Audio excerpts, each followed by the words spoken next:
This is an LA Times Studios podcast.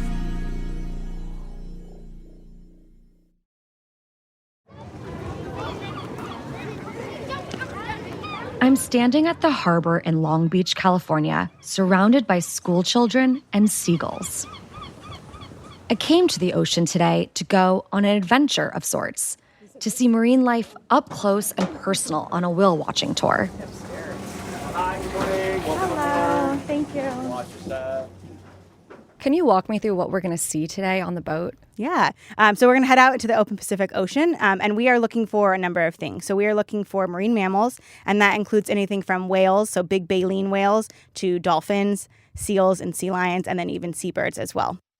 This is Sarah Lesser, education supervisor at the Aquarium of the Pacific. I spoke with her at the aquarium before heading out on our trip. There's also the possibility we have seen things like sharks, we have seen jellies, we have seen turtles. So there's sort of a range that we could see, and every trip is different. So we don't ever really know what we're going to see, and that's kind of the fun adventure of it. But the reason I'm here isn't all merry, because whales and birds have been washing up on shores in worrisome numbers. I was invited here by the aquarium's team of researchers who are bringing awareness to the issue of increasing mammal strandings. They are concerning events that Los Angeles Times reporters have been following for several months, and it's linked to climate change. Certain bird species have been hit hard, so have gray whales. Gray whales, they are what we call a baleen whale, so they don't have teeth in their mouth. They have these keratin plates that hang from their upper jaw that they use to filter feed. They are, well, it's like a mid-size whale. They are about 50 to 60 feet long, which doesn't quite sound like mid-size, but they're sort of in the middle range of the whales that we see. And we see them every year along the California coast, and that's sort of why they become popular. A group of reporters and I board a large boat, the kind of vessel you'd expect for a sunset cruise. Good morning, ladies and gentlemen. Welcome aboard the La Espada. As we head out from the Port of Los Angeles, the largest in the state, we look back on Star Wars-like cranes that unload shipping containers from cargo vessels. Some birds fly alongside us as we cut through the air. Nature acts like a giant counterbalance. Trees and bodies of water absorb much of the carbon dioxide emitted on Earth, helping to keep temperatures on land regulated. The ocean has absorbed about 90% of the excess heat caused by global warming. But our oceans are hitting a tipping point. Global ocean temperatures recorded their hottest July on record. That's also partly driven by a developing El Nino. And researchers say it's this warming water that is leading to more marine life strandings. Now, our captain and crew, they do a great job finding these animals for us, but wildlife can pop up anywhere. So the more eyes we have on the water, the better. More than 140 gray whales have been stranded on Pacific Coast beaches so far this year, a concerning event that experts are linking to climate change. As we head off on the boat, we are looking to see whether we can spot any of these creatures, whales, sharks, sea lions, and to see if any of them appear to be experiencing the same thing we are on shore, the stress of a warming globe. And you may have noticed that there is some wildlife around us. From LA Times Studios, this is Boiling Point. I'm your host, Miranda Green.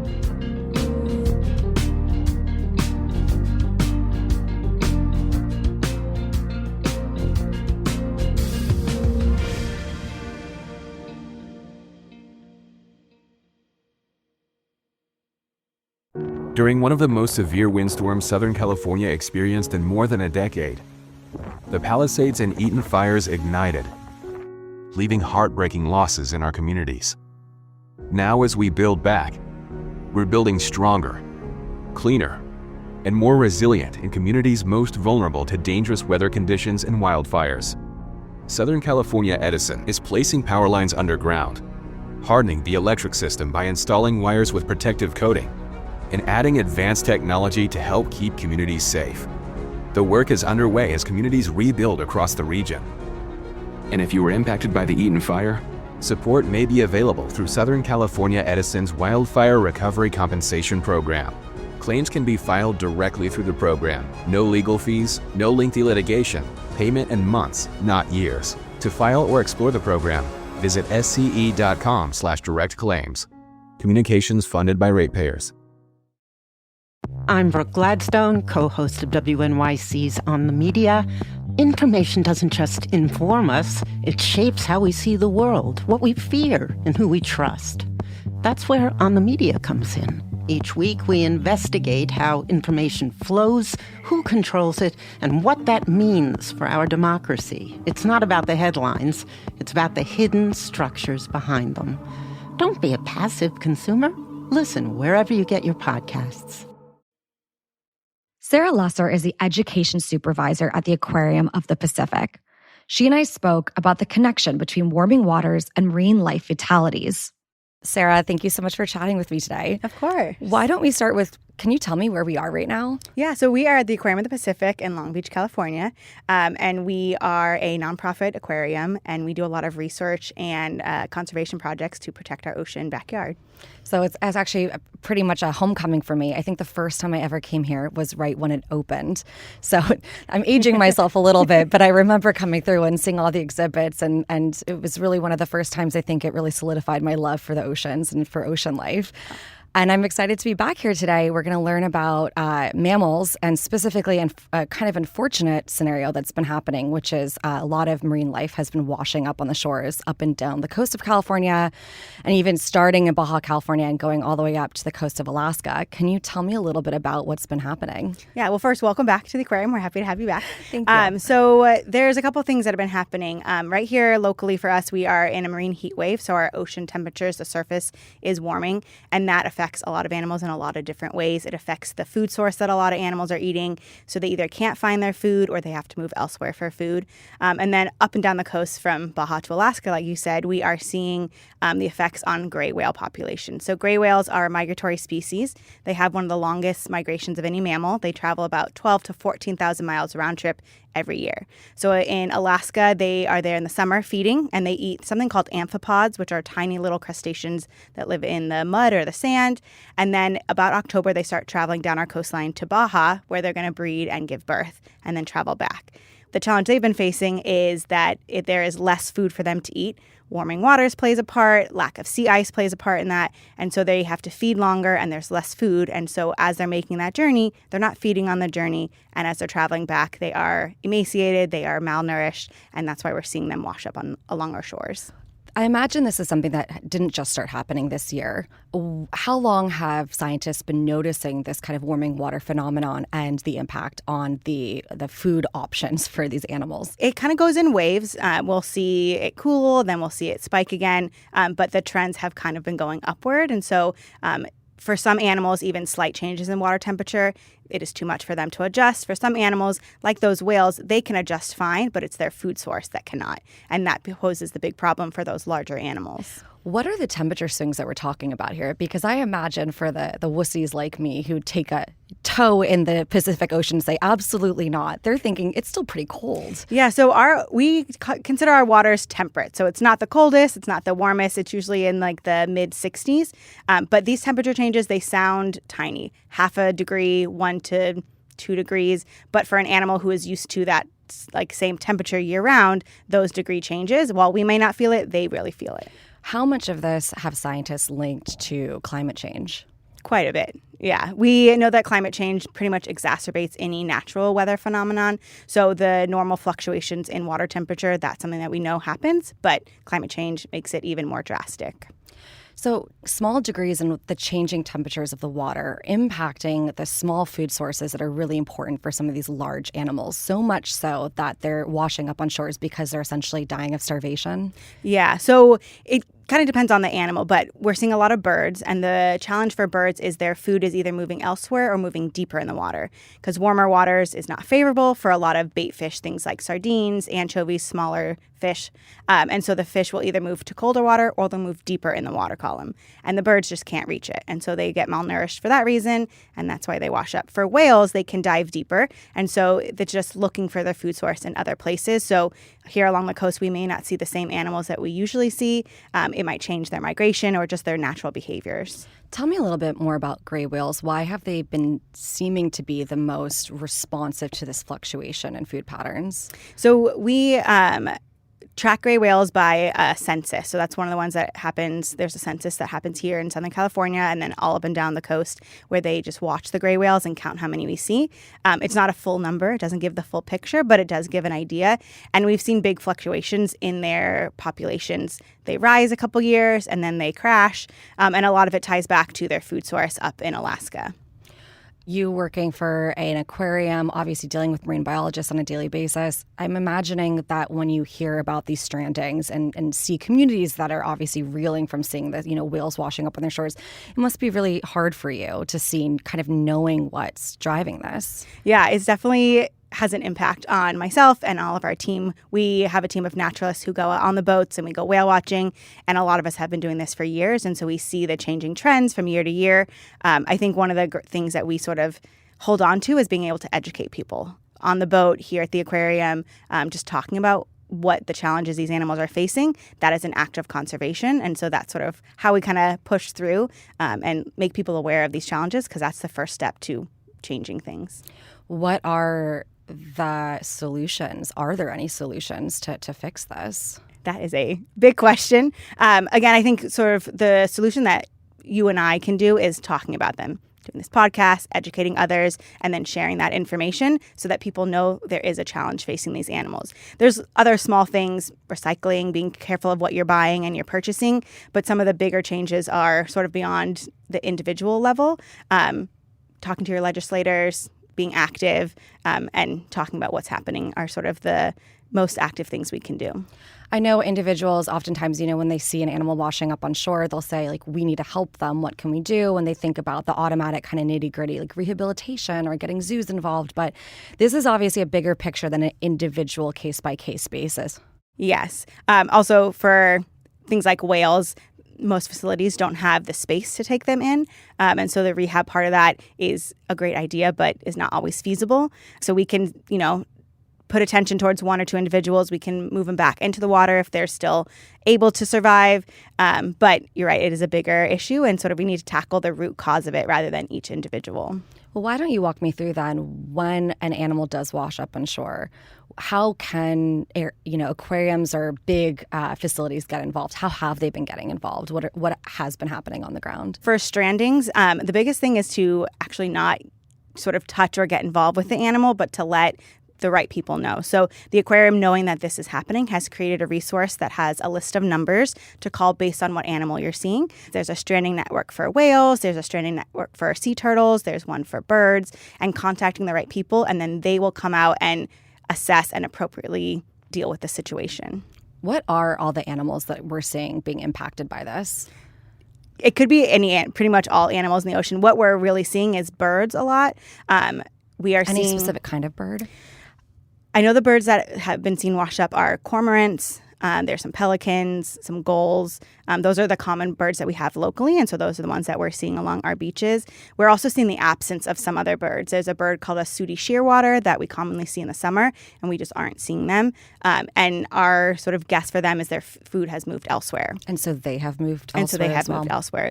Other animals that we're seeing impacted are whales, and that is not necessarily the washed up. There's the gray whales, but we are also seeing a lack of whales in our summer months, which is a common time to see certain whales. And so we just aren't seeing them. And so one thought is that they have moved elsewhere because their food is not here. So they're moving more offshore. They're moving into deeper waters. They're looking for the food that might be in the colder waters. Yeah, so they're also moving north, because farther north the water is a bit cooler. And so they're moving north, or they're moving into deeper waters.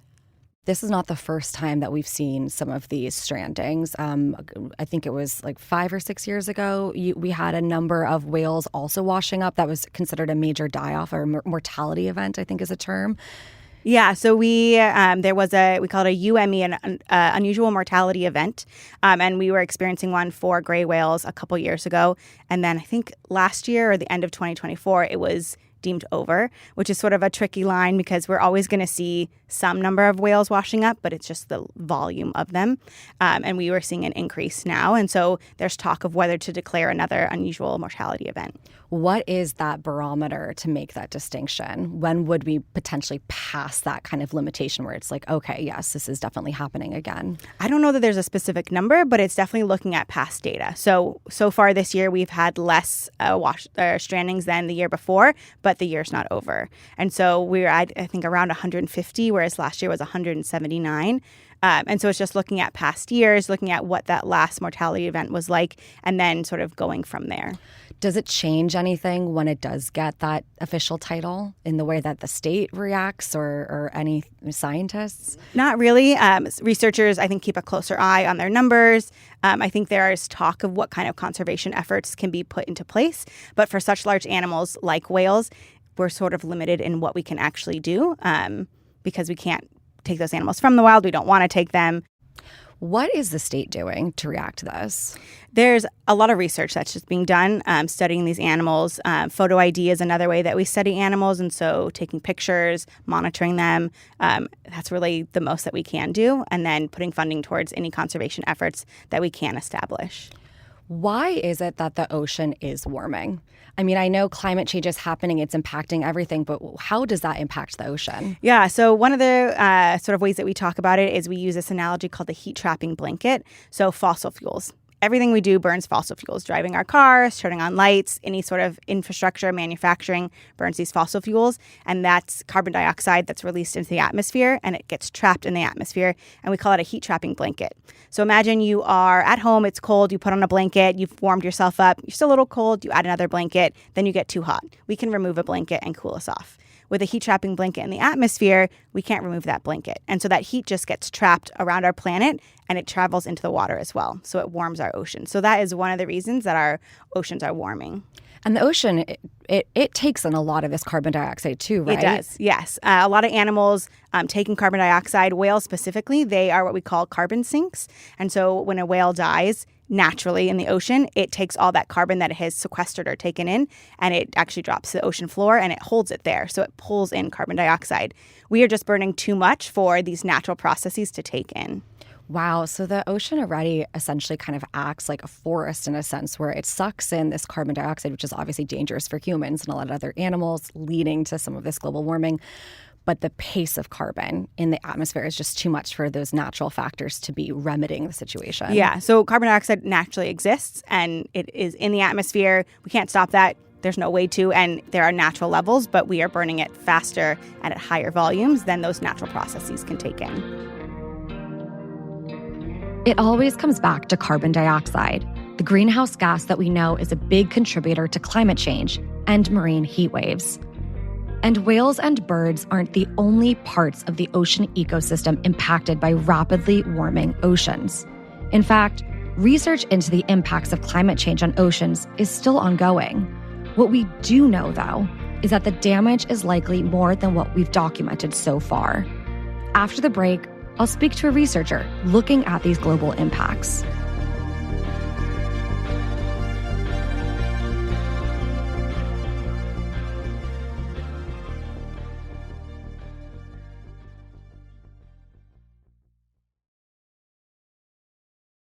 Checked out your thermostat and your electric bill lately? Both are rising faster than we'd like, and students and teachers are feeling the heat too. While they sit in uncomfortable classrooms and breathe dirty air, California is sitting on nearly $200 million in funds set aside to upgrade aging school heating and cooling systems. By freeing hoarded school HVAC funds, students and teachers can get cooler, cleaner air, and by putting the interest on these funds to work, families can access cheaper and cleaner energy when temperatures climb instead of relying on the most expensive, dirty sources of power. Before leaving Sacramento, lawmakers must extend the California Schools Healthy Air Plumbing and Efficiency Program, or CalShape, and finally release funding for cooler, cleaner classrooms. At the same time, legislators must set aside the $70 million in interest earned to reduce electricity costs for families through the Demand-Side Grid Support Program. Learn more at edfaction.org. That's edfaction.org. Once again, edfaction.org. Paid for by Environmental Defense Action Fund.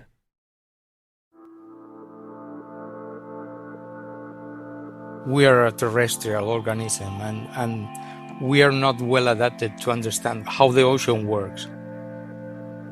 I'm speaking with Rafael Gonzalez-Quiros. He's the director of the Oceanographic Center of Gijón in Spain, and he is a coordinator of the third United Nations World Ocean Assessment. The assessment came out in June and surveyed nearly 600 experts from 86 countries on the environmental, economic, and social dimensions of the ocean. What it found was harrowing: a deepening marine crisis driven by a combination of overfishing, biodiversity loss, marine pollution, and climate change. It found that of all the ocean heating that's occurred, 16% happened just between 2018 and today. The ocean has also increased the CO2 in the atmosphere. Part of that is being absorbed by the ocean. So that's provoking an acidification or a decrease of the pH of the ocean. And that puts at risk all the organisms that have calcarean structures, such as corals, but also many phytoplankton, bivalves, gasteropods, and so on. And the decrease of pH will demand more energy for them to produce those structures, and at some point, if that continues to go, those structures won't be able to be formed. It will get dissolved. Like all ecosystems, it's often hard to point to exactly what's causing something to deteriorate. Slight changes to temperature, food systems, and biodiversity can throw entire species out of whack. That's the same with gray whales. While we can measure CO2 levels and estimate its risks, definitively connecting climate change to the current struggle is tricky. The factors that could be involved in the decline of marine mammals and in this species in particular can be multiple. And the complexity of that is very difficult to establish a direct link between climate change and the dynamics of a particular species because of that. However, climate change, we know that is increasing stratification. Think of stratification like the layering of an ice cream cake. The ocean has multiple layers of water, some more dense than others. Warmer water drifts to the top, colder, more salinated water sits below.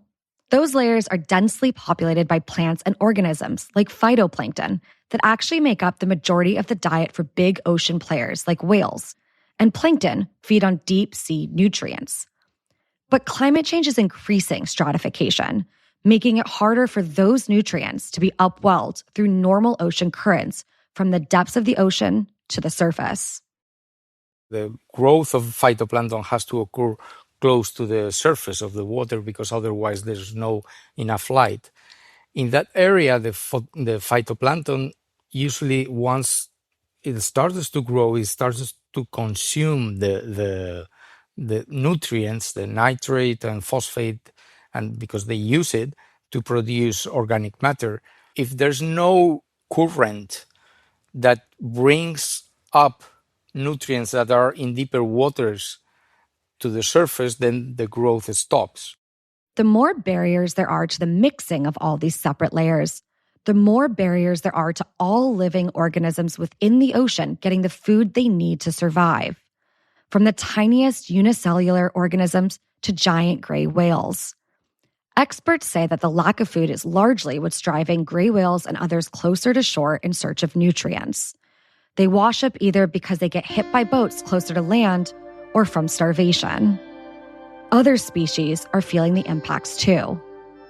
Because of those sudden increases of temperature that we call marine heat waves, which have much more dramatic effects and very rapid and dramatic effects everywhere. That are causing, for instance, coral bleaching, but in the coast also high mortalities of seaweeds, of the kelp forests, for instance.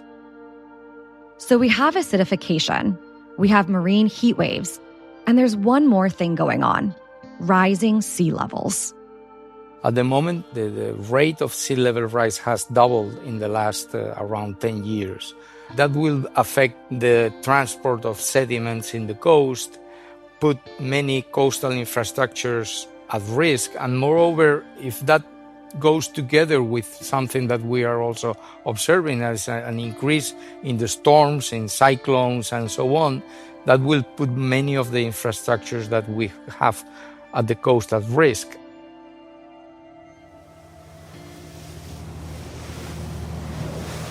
Back on the boat in Long Beach, I'm holding back momentary bouts of seasickness on this unexpectedly white-capped day because I am here hoping to spot the star of the news cycle, even though I've been told to keep my expectations low. How many gray whales do you think we'll see today? That is probably zero. We are out of the gray whale season. So gray whales, their migration is from October to about April, May. So we start to see them along our coast in about December, January, going south, and then north through April or May. But we are sort of out of their migration season. There were no gray whale sightings, but it's easy to forget how much life the ocean does contain. It's even easier to realize how much the ocean gives back to us.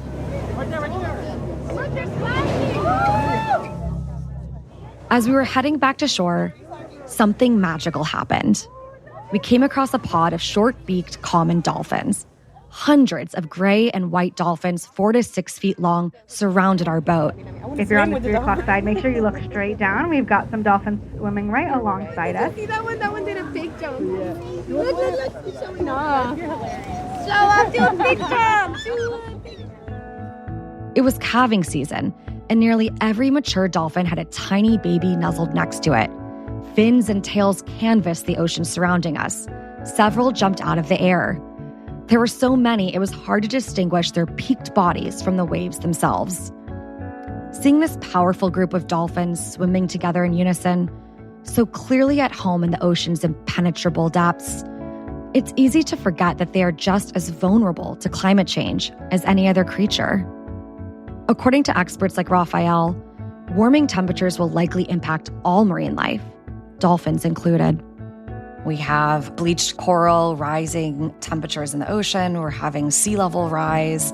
And we don't really know what it's all ultimately going to mean. As a scientist, how do you view the future of what's happening to oceans? I mean, life will make its way through, but it will be different.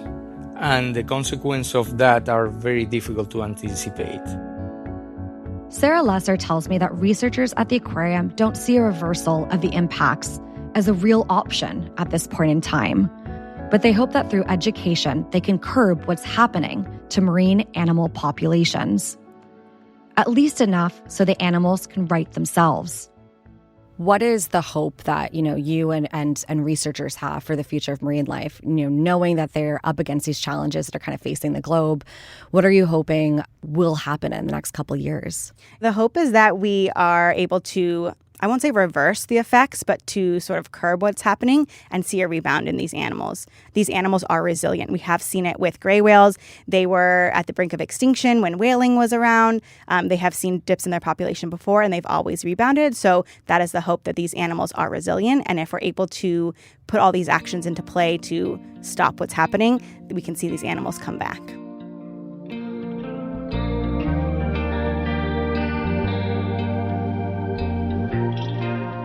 Gray whales are one of the most common mammals found off California's coasts.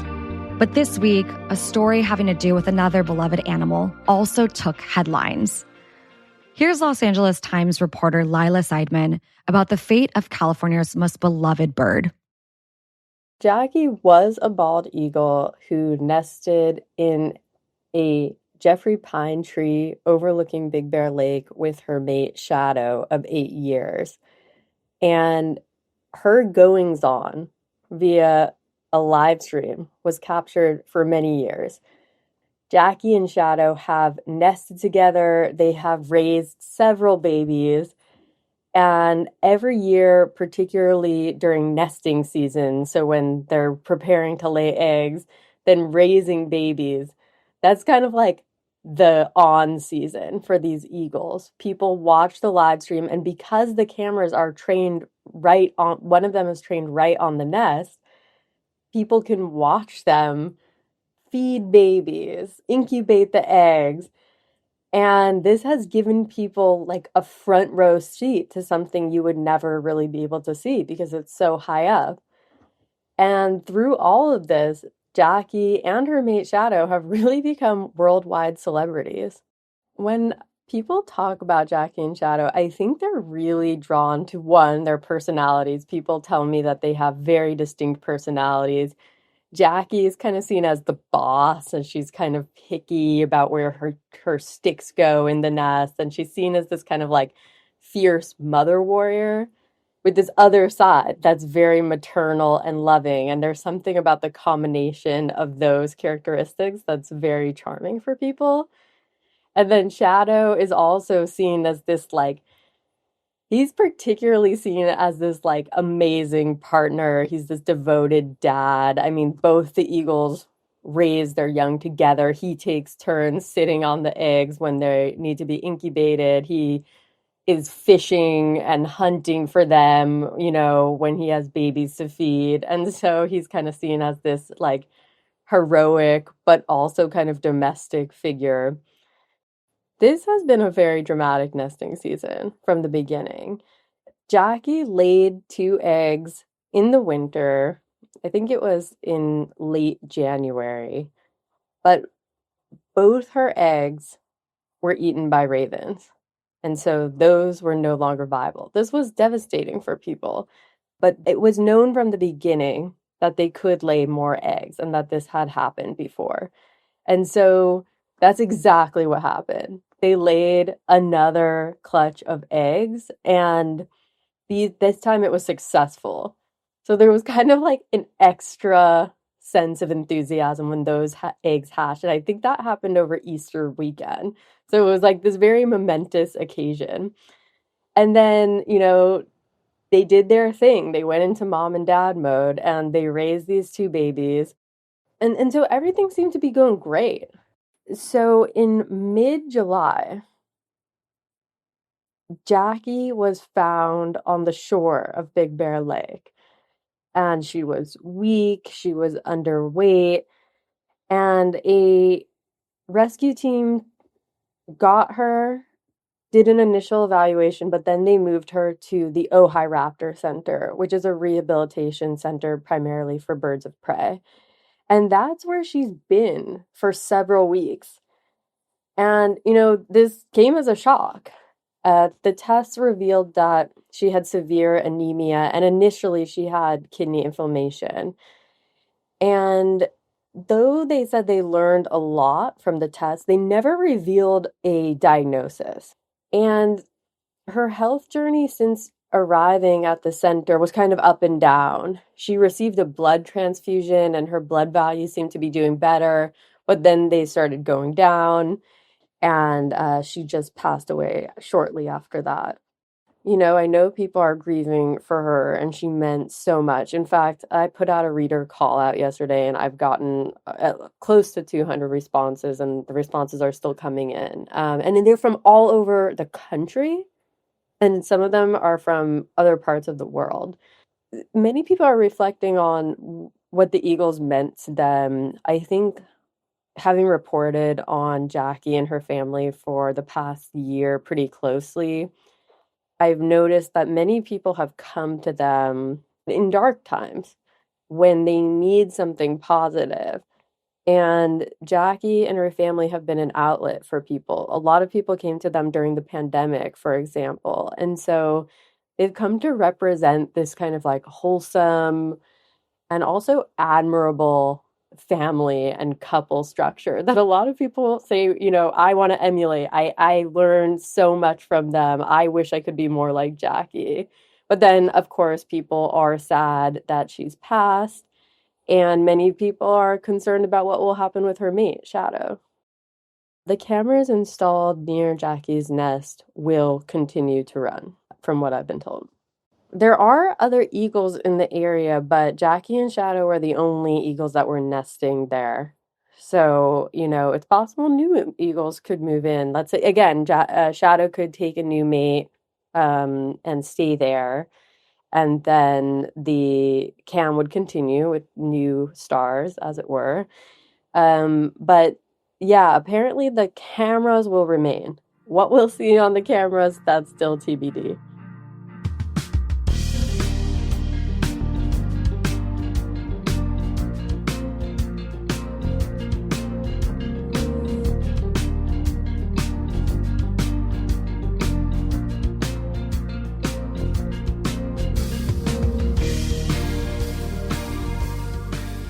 Thank you for listening to Boiling Point. I'm your host, Miranda Green.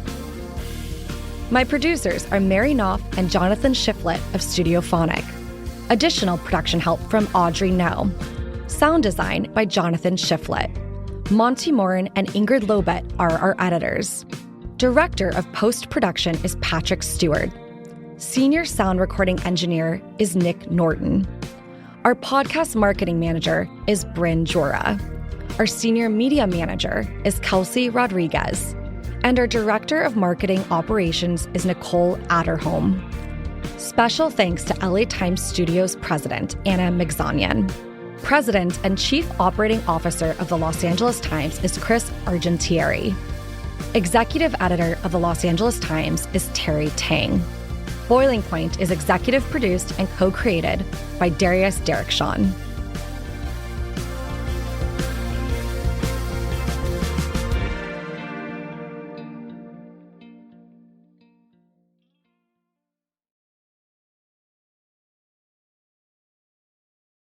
Everyone is selling you a better way to live. A morning routine, a blood test, a serum, a supplement, a reason your face looks tired. Some of it's real, some of it's marketing with better lighting. This season on Livin' Well, I'm talking to the people who actually know the difference. Doctors, founders, experts, and culture shapers with something sharper to say about skin, health, aging, beauty, fitness, food, and the way we're all trying to feel a little better in our bodies. I'm Melissa Magsaysay. Listen to Livin' Well from LA Times Studios wherever you get your podcasts.